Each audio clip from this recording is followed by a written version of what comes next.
सबके बीच में आगे बढ़ते हैं और स्वागत करते हुए आपको बड़ी खबर बताते हैं। मध्य प्रदेश विधानसभा चुनाव के इतिहास में इस बार सबसे अधिक रिकॉर्ड तोड़ वोटिंग हुई। प्रदेश में 76% से अधिक मतदान हुआ। चुनाव आयोग के आंकड़ों के मुताबिक इस चुनाव में 76% से ज्यादा वोटिंग हुई, तो वहीं सबसे कम अलीराजपुर जिले में 60% वोट पड़े हैं। प्रदेश की सभी 230 सीटों पर चुनाव लड़ रहे 2533 प्रत्याशियों की किस्मत ईवीएम में कैद हो गई है। ये बड़ी खबर आपको बता रहे हैं। ईवीएम में प्रत्याशियों की किस्मत कैद हो गई है। अलीराजपुर में सबसे कम वोटिंग हुई है, तो वहीं सबसे ज्यादा वोटिंग देखने को मिली है मध्य प्रदेश में। इस बार रिकॉर्ड तोड़ वोटिंग हुई है। 76% से ज्यादा वोटिंग, सबसे कम अलीराजपुर में 60% देखने को मिली है। वहीं कई ऐसी जगह भी हैं, सुसनेर विधानसभा, जहां पर 90% से ज्यादा वोट पड़े हैं। 230 सीटों पर चुनाव लड़ रहे 2533 प्रत्याशियों की किस्मत ईवीएम में कैद हो गई है। पिछले विधानसभा का चुनाव का रिकॉर्ड इस बार टूटा है। रतलाम के सैलाना में सबसे ज्यादा 90% वोटिंग हुई है। अलीराजपुर में सबसे कम वोटिंग देखने को मिली है। रतलाम के सैलाना में सबसे ज्यादा वोटिंग देखने को मिली है। ये बड़ी खबर आपको बता रहे हैं। सभी ईवीएम को स्ट्रांग रूम में रखा गया है। रतलाम के सैलाना में सबसे ज्यादा वोटिंग देखने को मिली है। सबसे कम वोटिंग अलीराजपुर में हुई है। 3 दिसंबर को चुनाव के नतीजे आएंगे। वहीं छत्तीसगढ़ में दूसरे चरणों में 70 सीटों पर वोटिंग हुई। मध्य प्रदेश का हाल देखा तो वहीं छत्तीसगढ़ में दूसरे चरण में 70 सीटों पर हुई वोटिंग में 75% से ज्यादा वोटिंग हुई है। सबसे अधिक बालोद में 81.46% वोटिंग, सबसे कम रायपुर में 58.83% वोटिंग हुई है। वहीं ईवीएम में प्रत्याशियों की किस्मत कैद हो गई। स्ट्रांग रूम के पास सुरक्षा के कड़े इंतजाम है। 3 दिसंबर को चुनाव के नतीजे आएंगे। ये बड़ी खबर आपको बता रहे हैं। स्ट्रांग रूम के पास सुरक्षा के कड़े इंतजाम किए गए हैं। 3 दिसंबर को चुनाव के नतीजे आएंगे। और मेरे साथ मेरे 2 सहयोगी जुड़ गए हैं। एक तरफ जहां नीलम जुड़ी हुई है भोपाल से, तो वहीं दूसरी तरफ अंकुश जुड़ गए राजधानी रायपुर से। अंकुश के पास चलते हैं। अंकुश, वोट कम पड़े, क्या कारण रहा? राजधानी में 58% के आसपास वोटिंग, क्या बड़ा फैक्टर?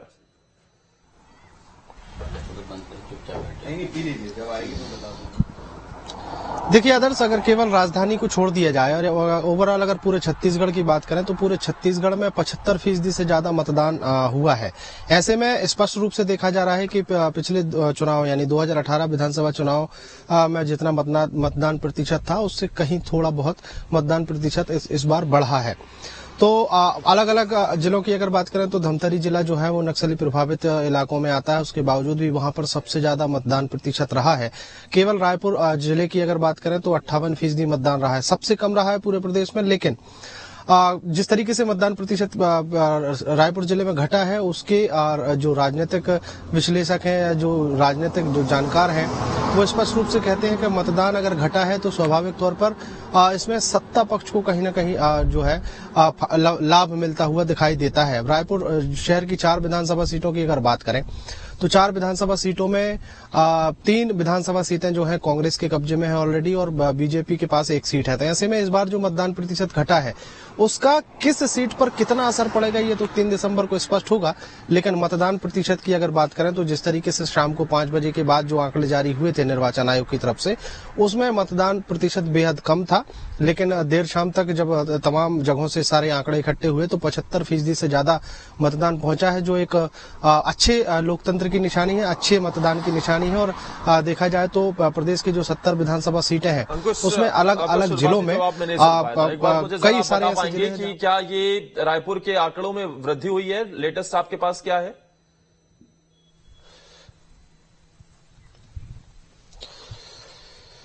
देखिए रायपुर के आंकड़ों की अगर बात करें तो 58% से ज्यादा मतदान हुआ है और पिछले चुनाव की तुलना में इस बार मतदान का प्रतिशत कम रहा है। ओवरऑल छत्तीसगढ़ की अगर बात करें तो छत्तीसगढ़ के पूरे प्रदेश में 90 विधानसभा सीटों में से जो 70 विधानसभा सीटों पर दूसरे चरण का जो मतदान हुआ है उसका प्रतिशत 75% से ज्यादा जाता है।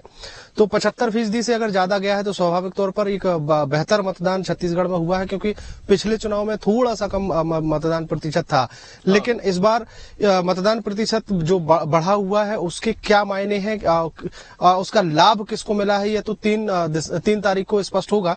लेकिन इस बार छत्तीसगढ़ में जो मतदान प्रतिशत देखा जा रहा है उससे कहा जा सकता है कि लोगों में कहीं न कहीं मतदान केंद्रों तक जाने के लिए उत्सुकता जो थी वो वोटिंग में तब्दील होती हुई दिखाई दी है। आदर्श, ठीक है, मेरे साथ दुर्गेश भी जुड़ गए जबलपुर से। एक बार जरा नीलम का रुख करते हैं। नीलम, वोटिंग बढ़ती हुई नजर आई है इस बार मध्य प्रदेश में, तो बम्पर वोटिंग देखने को मिली है।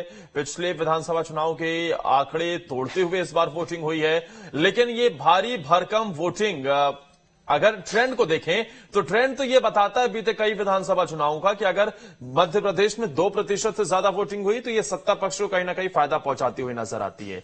बढ़ते हुए वोटिंग के पीछे का क्या कहानी हम समझे, क्या निर्वाचन आयोग के लिए एक बड़ी कामयाबी से माना जाएगा?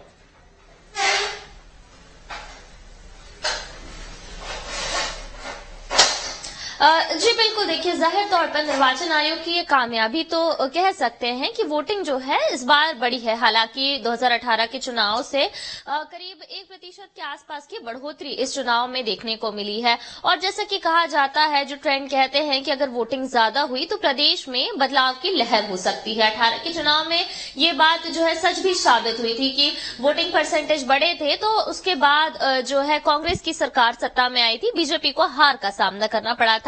इस चुनाव में क्या कुछ ट्रेंड कह रहा है, जनता का जो रुझान किस ओर रहा है कल वोटिंग के बाद, हम इसके लिए बात करेंगे। हमारे साथ वरिष्ठ पत्रकार दिनेश गुप्ता जी हैं, हम उनसे ही समझेंगे मध्य प्रदेश की राजनीति और खास तौर पर इस चुनाव में जो वोटिंग परसेंटेज बढ़ा है उसे लेकर। सर, वोटिंग परसेंटेज बढ़ा है, कल से जब ये आंकड़ा आ रहा था तो सभी को ये लग रहा था कि वोटिंग परसेंटेज अगर बढ़ता है तो कहीं ना कहीं सत्ता विरोधी लहर है, इस वजह से वोटिंग परसेंटेज बढ़ा होगा। सर, क्या समझ में आता है और राजनीतिक दलों की अब आगे की क्या कुछ कहना चाहिए रणनीति हो सकती है, क्योंकि अब जनता ने तो अपना काम जो है कर लिया है खत्म। देखिए, जितना बढ़ना अपेक्षित था, क्योंकि आप यदि पिछले बार 75% से ज्यादा वोटिंग थी तो ये मान रहे थे कि यदि लाडली बहना का इम्पैक्ट यदि है तो ये जो है 80% के आसपास जाना चाहिए, तो लेकिन गया नहीं, वो बहुत मामूली बढ़ोतरी हुई है। तो हर पोलिंग में जो मामूली बढ़ोतरी हो जाती है, सामान्यतः हो जाती है, और उस स्थिति में ज्यादा बढ़ोतरी होती है जब दोनों राजनीतिक दलों के बीच में टसल होती है और सरकार, ये लगता है कि दोनों को लगता है कि हमारी संभावनाएं ज्यादा हैं, या कोई तीसरा राजनीतिक दल भी होता है तो उसे लगता है कि उसकी उपस्थिति बढ़ सकती है, तो वोटर को वो मोबिलाइज करती है, अपने पक्ष में मोबिलाइज करती है। तो इसलिए ये जो मामूली बढ़ोतरी मानेंगे, बहुत ज्यादा इससे बढ़ोतरी नहीं होगी, लेकिन जब पिछली बार जो बढ़ोतरी हुई थी उससे जब सरकार बदल गई थी और हमने देखा था कि सीटों का अंतर भले ही कम रहा था लेकिन सरकार बदली थी, भारतीय जनता पार्टी को बड़ा नुकसान हुआ था, सत्ता विरोधी लहर हमने उसे माना था। अब यदि उस वक्त ये सत्ता विरोधी लहर थी और आज भी भारतीय जनता पार्टी की सरकार है, तो ये महिला वोटर का जो परसेंट इसमें कितना क्या रहा है ये देखना बहुत दिलचस्प होगा कि वहां यदि, जैसा कि हमारे पास जो अभी प्रारंभिक आंकड़े हमने देखे थे कि आदिवासी क्षेत्रों में महिला वोटर ज्यादा था, तो वो इसलिए भी संभव हो सकता है जो माइग्रेटेड जो पॉपुलेशन होती है वो त्योहार में अपने घरों पर आती है, दिवाली जैसे त्योहार में वो वापस आती है, और इस बार चूंकि दिवाली के तत्काल बाद चुनाव था तो बहुत सारे लोग वापस नहीं गए थे, तो ये भी एक कारण हो सकता है कि इतना जो मामूली परसेंटेज बढ़ा है। जो अपेक्षा तो ये कर रहे थे कि इस बार 80-82% जाना चाहिए, कि जिस तरह से जो भाजपा ने अपना एक लाडली बहना का कैंपेन था, उनके हितग्राहियों को लेकर जो मोबिलाइजेशन था, 1,30,00,000 यदि आप लोगों को सीधा पैसा दे रहे हो, कैश पैसा दे रहे हो, तो फिर आपके पास तो जो है वोटिंग परसेंटेज बढ़ना चाहिए।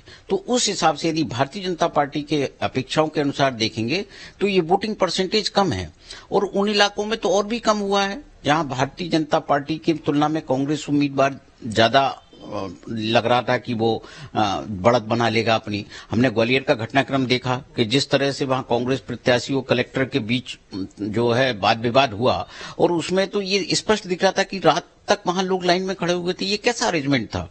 ये तो कहीं ना कहीं ये जो पोलिंग है उसको थोड़ा सा स्लो किया गया, जानबूझ के किया गया होगा, प्रशासनिक मशीनरी की थोड़ी सी लापरवाही होगी, अन्यथा वहां हो सकता है कि उस इलाके में और परसेंटेज बढ़ता, क्योंकि हर जगह जब टकराव होता है दोनों राजनीतिक दलों का और हार जीत का अंतर जहां लगता है लोगों की बहुत कम रहने वाला है, जीत की संभावना अपने अपने पक्ष में देखते हैं, तो हर राजनीतिक दल अपने वोटर को घर के बाहर निकालता है।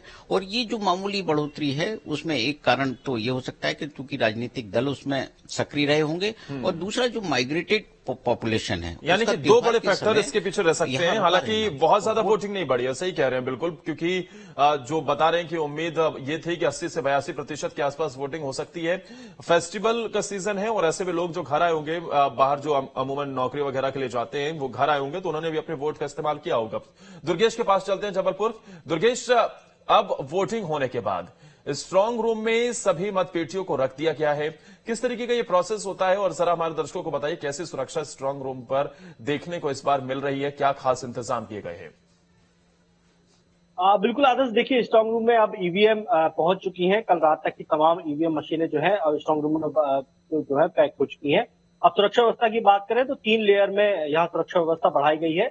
ईवीएम मशीन की अलग अलग सीआरपीएफ के जवान भी वहां पर तैनात किए गए हैं। स्थानीय पुलिस बल ने भी वहां पर मोर्चा संभाल रखा है। और निश्चित तौर पर ईवीएम की सुरक्षा को लेकर प्रशासन और निर्वाचन आयोग लगातार दावे करता है कि हमने सबसे पुख्ता इंतजाम किए हैं। जबलपुर के कृषि विश्वविद्यालय परिसर में ये स्ट्रांग रूम बनाया गया है और वहां पर ईवीएम की सुरक्षा रखी गई है। लेकिन हम आदर्श, अगर महाकौशल में जिस तरीके से मतदान प्रतिशत बढ़ा है और हर विधानसभा सीट पर और हर जिले की यदि हम बात करें तो मतदान प्रतिशत में इजाफा हुआ है, भले ही नाम मात्र का हुआ हो, लेकिन महाकौशल में पूरे मध्य प्रदेश की अपेक्षा हम बात करें तो पूरे मध्य प्रदेश के हिसाब से 5% ज्यादा मतदान महाकौशल क्षेत्र में दर्ज किया गया। 38 विधानसभा सीटें हैं।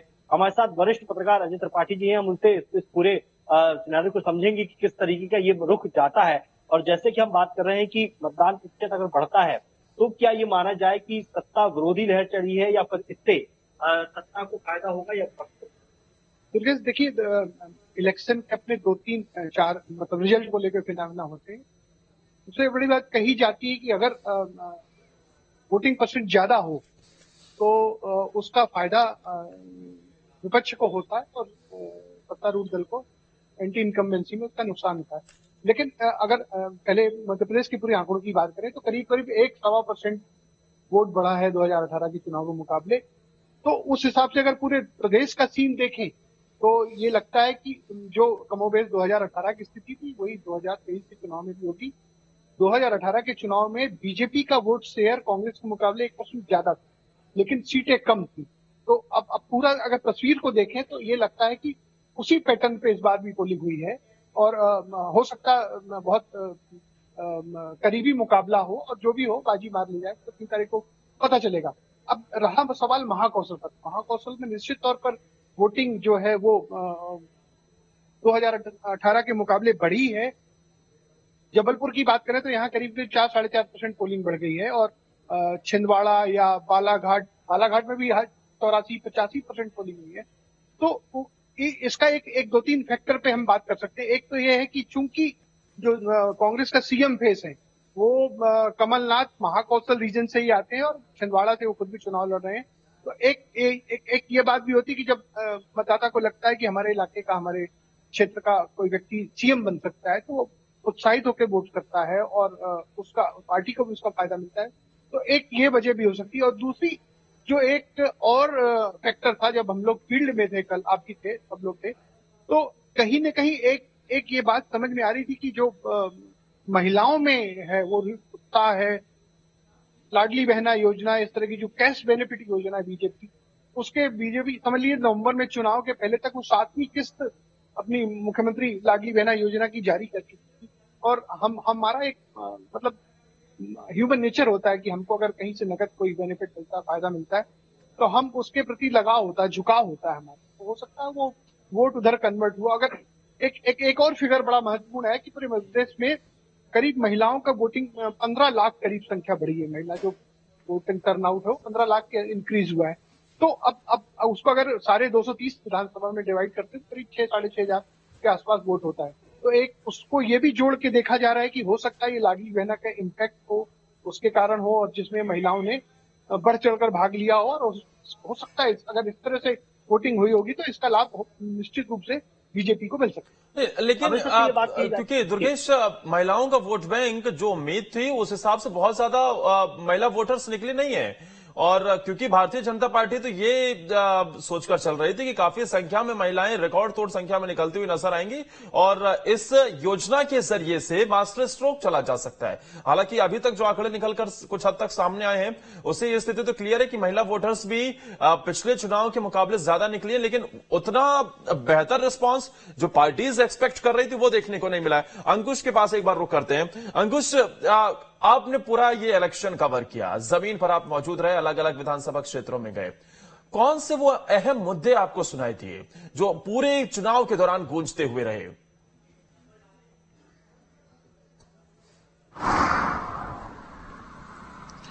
देखिए, छत्तीसगढ़ की अगर बात करें तो छत्तीसगढ़ में जो राजनीतिक दल हैं वो किसानों पर फोकस करते हुए नजर आए हैं। दरअसल छत्तीसगढ़ एकमात्र ऐसा राज्य है जहां पर सबसे ज्यादा समर्थन मूल्य पर धान खरीदी होती है, या यूं कहा जाए कि धान खरीदी का जो बोनस किसानों के खाते में जाता है वो देश में सबसे ज्यादा छत्तीसगढ़ के किसानों को मिलता है। तो स्वाभाविक तौर पर किसानों की संख्या भी यहाँ पर ज्यादा है। दूसरी महत्वपूर्ण बात यह है कि छत्तीसगढ़ प्रदेश में जो मतदाताओं की संख्या है उस संख्या में महिला मतदाताओं की संख्या ज्यादा है। तो महिलाओं को साधने की कोशिश जो है वो राजनीतिक पार्टियां करती हुई नजर आई हैं। बीजेपी ने पहली बार एक अपने घोषणा पत्र में बहुत महतारी बंधन योजना के माध्यम से महिलाओं को 12,000 रुपए सालाना देने की जो घोषणा की है वो काफी महत्वपूर्ण रही है। हालांकि उसके उत्तर में जल्दबाजी में कांग्रेस पार्टी ने फिर घोषणा कर दी कि वो 15,000 रुपए देंगे विवाहित महिलाओं को। तो महिलाओं को और किसानों को जिसने साध लिया वो कहीं ना कहीं सत्ता में पहुंचने के लिए जो है सफल हो जाता है। और इसके परिणाम जो हमने 2018 में देख लिए थे, क्योंकि 2018 विधानसभा चुनाव के ठीक पहले कांग्रेस पार्टी ने जो प्रॉमिस किया था कि हम धान की खरीदी करेंगे 2500 रुपए में और किसानों का कर्जा माफ करेंगे, तो ये दो सबसे महत्वपूर्ण वादे रहे थे जिसके कारण 15 सालों की भारतीय जनता पार्टी को पटकनी देने में कांग्रेस पार्टी सफल हुई थी। लेकिन इस बार बीजेपी भी उसी पिच पर खेलती हुई नजर आई और कांग्रेस भी उसी पिच पर खेलती हुई नजर आई। हालांकि बीजेपी ने अब जरूर धान के बोनस को बढ़ा दिया है। 21 क्विंटल धान खरीदी का वादा किया था, 3100 रुपए प्रति क्विंटल धान के रकम जो है वो एक बार में किसानों को देने की बात कही थी। उसके अलावा जो कांग्रेस पार्टी है वो कहीं ना कहीं 3200 रुपए में धान खरीदी करेगी और 20 क्विंटल का ही उन्होंने वादा किया है। लेकिन कांग्रेस पार्टी ने जो बोनस के तौर पर जो पैसा दिया था वो अलग अलग राशियों के तौर पर किसानों के खाते में जाता था और वही पैटर्न इस बार भी अपनाया। लेकिन बीजेपी ने इस बार कहा है कि वो एक बार में एक मुश्त रकम जो है वो किसानों के खाते में दे देंगे। तो अब ये वोटर या जो किसान वोटर है और राष्ट्रवाद ये भी कहीं ना कहीं गूंजता हुआ दिखाई दिया। इस पर भी मैं आपके पास आऊंगा, लेकिन हमारे साथ विनोद भी जुड़ गए हैं ग्वालियर से। विनोद, आपको कौन से अहम मुद्दे सुनाई दिए और अब पार्टीज इस विधानसभा चुनाव के वोटिंग को लेकर नतीजे 3 तारीख को आएंगे, यानी इस पूरे विधानसभा चुनाव के अभी तक के लेखा जोखा को लेकर, वही खाते को लेकर लोकसभा चुनाव की तरफ किस तरीके से आगे बढ़ सकती है, कितना इंपैक्ट इसका पड़ने वाला है? बिल्कुल, देखिए जहां तक लोकसभा चुनाव की बात है तो पूरा की पूरा ये विधानसभा चुनाव हमने ये देखा भारतीय जनता पार्टी ने लोकसभा के नाम पर ही लड़ा है, क्योंकि मध्य प्रदेश का कोई भी मुख्यमंत्री पार्टी ने घोषित नहीं किया, किसी का चेहरा आगे नहीं रखा और एक नारा दिया गया था कि एमपी के मन में है मोदी, मोदी के मन में है एमपी। यहीं से विधानसभा चुनाव के साथ साथ लोकसभा चुनाव की तैयारी शुरू कर दी है। यानी भारतीय जनता पार्टी के केंद्रीय नेतृत्व को कहीं न कहीं ये जरूर लग रहा है कि सरकार बन जाए तो ठीक, नहीं बन जाए तो हम तो मोदी का नाम आगे करके चल रहे हैं और लोकसभा चुनाव की तैयारी में जुटे हुए हैं। जहां तक इस ग्वालियर चंबल अंचल के मुद्दों की बात है तो देखिए, भारतीय जनता पार्टी ने तो विकास का मुद्दा दिया, लाडली बहन योजना में जो बहनों को हर महीने की जो राहत, जो सहायता राशि देने की बात थी उसको हर जगह उठाया। आयुष्मान जैसी योजनाएं केंद्र सरकार की थी, वो तमाम चीजें विकास और जो योजनाएं मध्य प्रदेश सरकार और केंद्र की थी वो जनता के सामने रखी। लेकिन चुनाव के एन वक्त जनता के बीच से एक आवाज सुनाई दी जिसके आधार पर पूरे चंबल की अगर बात करते हैं तो भिंड मुरैना में जो हिंसा हुई वो जातिवाद पर चुनाव लड़ा गया। ज्यादातर विधानसभा सीटें, अगर हम भिंड जिले की बात कर लेते हैं तो 5 विधानसभा सीटें, मुरैना जिले की 5-6 विधानसभा सीटें, ग्वालियर के कुछ इलाकों में भी हिंसा हुई। तो पूरा की पूरा जो चुनाव लड़ा गया ना, इसमें विकास का मुद्दा तो एक तरफ उठा के टोकरी में डाल दिया गया, पूरा की पूरा चुनाव जातिवाद के मुद्दे पर हुआ। और यही वजह रही कि देवनी जैसे विधानसभा क्षेत्र में ठाकुर ब्राह्मणों की एक तरफ लड़ाई देखने को मिली, मेहगांव जैसे विधानसभा, भिंड जैसे विधानसभा, अटेर जैसे विधानसभा, सीधा सीधा ठाकुर और ब्राह्मणों का नारा दिया गया और उसके बीच तमाम हिंसाएं आपस में देखने को मिली। तो इसमें कहीं विकास मुझे नजर नहीं आया। भले ही कांग्रेस की सरकार गिराने के बाद बीजेपी के नेताओं ने मंत्री बनने के बाद विकास के तमाम वादे किए, दावे किए, लेकिन वो सब की सब जनता भूलकर सीधा जातिवाद पे चुनाव लड़ा गया और उसी जातिवाद के चुनाव में कहीं परसेंटेज ज्यादा रहा, कहीं कम रहा है। इसी जातिवाद से नीलम, जातिगत जनगणना का भी सवाल निकलकर सामने आता है। तमाम मुद्दों को उठाया गया, राष्ट्रीय मुद्दे भी खूब गूंजते नजर आए। महंगाई, बेरोजगारी, इस मुद्दे पर भी बहुत ज्यादा हमने ये नहीं देखा कि मुखर होकर पार्टियां इसे उठाती हुई नजर आई, लेकिन जातिगत जनगणना का मुद्दा हर कांग्रेस पार्टी के नेता के मुंह से सुनने को मिला। क्या इसका कोई प्रभाव पड़ सकता है?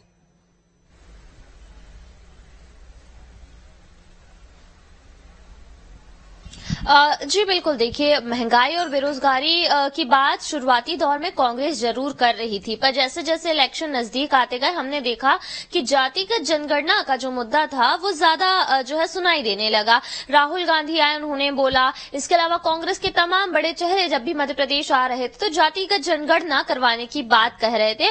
और देखिए मध्य प्रदेश में हम बात करें तो बड़ी संख्या में ओबीसी वर्ग के वोटर्स है यहाँ पर, और उन्हें साधने की कोशिश जो है हर राजनीतिक दल करता है। और इस बात का जो सियासी गणित है हम समझेंगे दिनेश जी से। सर, जातिगत जनगणना का मुद्दा हमने देखा था कि जैसे जैसे इलेक्शन की तारीख नजदीक आ रही थी जो है सामने आने लगा था, बढ़कर जो है कांग्रेस के नेता ये कहते हुए नजर आ रहे थे। क्या इस बात का इम्पैक्ट यहाँ एमपी में देखने को मिल सकता है, क्योंकि बड़ी संख्या में ओबीसी वर्ग के वोटर हैं और सरकार बनाने में उनकी बड़ी भूमिका रहती है?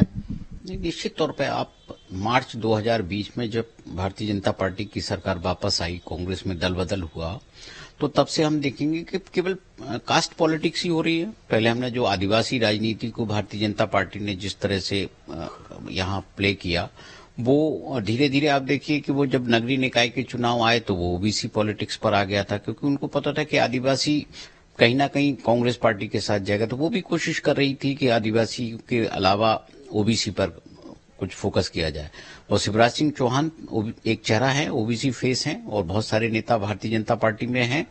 लेकिन आप देखिए जो जितने जोरदार तरीके से या जितने लगातार राहुल गांधी इस बात को, ओबीसी को या कास्ट सेंसस को उठा रहे थे, उतने जो है गंभीरता से या उतनी तेजी से कांग्रेस के नेता उसकी बात नहीं कर रहे थे।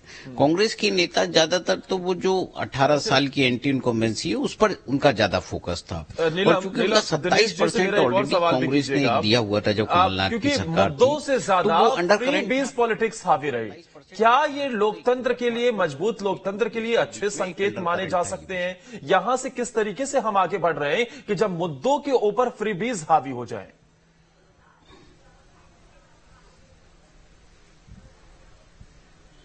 सर, फ्रीबीज की बात कही गई। देखिए लाडली बहना योजना कहीं ना कहीं आप एक नगद राशि महिलाओं के खाते में डाल रहे हैं। कांग्रेस के वचन पत्र में हम देखें तो 1500 रुपए महिलाओं को देने की बात है, उसके अलावा सिलेंडर्स हैं, बिजली मुफ्त देने की बात है। तो सर ये फ्रीबीज की राजनीति मध्य प्रदेश में कहीं ना कहीं हावी होती हुई नजर आ रही है, और इनका कितना असर देखने को मिल सकता है? ये पहला चुनाव है जिसमें इस तरह से नगद राशि देकर आप चुनाव की बात हो रही है। दक्षिण भारत में तो ये बड़ी सामान्य सी चीज है। लेकिन आप देखिए ना कि जब लाडली लक्ष्मी योजना आई थी तो उसमें भी तो एक जो है सरकार यदि उसमें वो खरीद रही थी उनके लिए, लाडली लक्ष्मी योजना के तहत उनकी वो जो पैसा जमा करा रही थी वो भी उसी तरह की स्कीम थी। इसका फायदा भारतीय जनता पार्टी ने 18 में भी मिला और 13 में भी मिला। अब शिवराज सिंह चौहान यदि स्कूटी दे रहे थे लड़कियों को मेरिट में आने पर, उनकी फीस भर रहे थे, तो वो भी फ्री वीज की श्रेणी में ही था। लेकिन उतना शोर उस फ्री वीज को लेकर नहीं हुआ क्योंकि बच्चों की बात थी। इसके बाद जब आप 1.5 करोड़ लोगों को दे रहे हैं, उनकी हितग्राहियों की संख्या बढ़ जाती है, तो एक वो फ्री वीज का आकार जब बढ़ा तो लोगों का ध्यान गया। अन्यथा आप 50 लड़कियों को आपने स्कूटी दे दी या फीस भर दी तो लोग बहुत ज्यादा उसको, मेरिट में आए हुए गरीब छात्रों को लेकर किसी को कोई नाराजगी नहीं थी। लेकिन ये जब होता है तो एक मध्यम वर्गीय परिवार, जो सामान्य परिवार बड़े लेवल पर हो रहा है, जो इस योजना के दायरे में नहीं आता,